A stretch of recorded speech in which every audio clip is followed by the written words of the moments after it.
শীতের আগমনী বার্তা, চারিদিকে কুয়াশা, তার ভিতরে চলছে ধনিয়া পাতা উত্তোলন।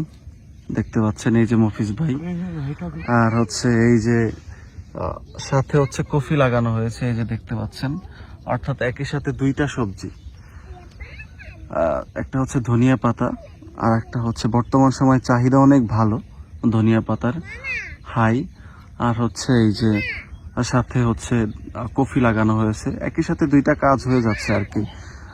নিরানো হয়ে যাচ্ছে, প্লাস হচ্ছে অর্থাৎ আপনি সহায়ক ফসল হিসেবে কিন্তু এই ধনিয়া পাতাটা এখানে ব্যবহার করা হয়েছে।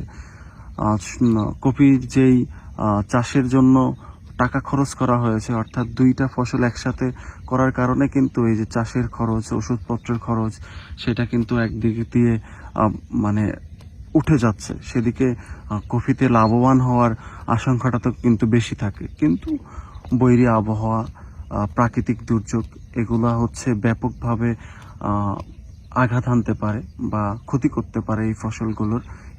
বিশেষ করে এই সবজির আপনার ভাইরাস জনিত কারণে ক্ষতি হতে পারে।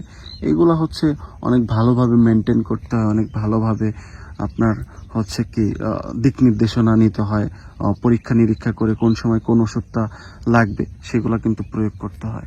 মফিজ ভাই, জি বলেন, কি অবস্থা? আলহামদুলিল্লাহ, আল্লাহ ভালো রেখেছে। এই বছর কি ধনিয়া পাতা তো দেখা যায় ভালোই হয়েছে। ধনিয়া পাতা আল্লাহর রহমতে ভালোই হয়েছে। বাজার দর কেমন এখন কেজি? এখন 300 টাকা কেজি। 300? জি। 300।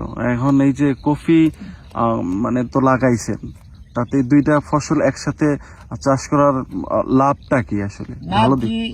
এই ওষুধ বা লাগানোর কামলার দাম গুলো একটাই হয়ে যায়, আর একটাই না দেড়িয়ে যায়, এরকম একটা টার্গেটে করা। আচ্ছা, আপনারা যে জন নেন ওষুধপত্র প্লাস হচ্ছে যে লোকজন খাটতেছে, এখান থেকে প্রায় উঠে যায়, তাই তো? হ্যাঁ, একটা খরচ উঠে যায়। এই ধনিয়া সস কত করে কিনছিলেন যেটা বলছিলেন? 500। 500। ওই যার একজন দেখেন একটু দূরে লাল শাক উঠাইতেছে।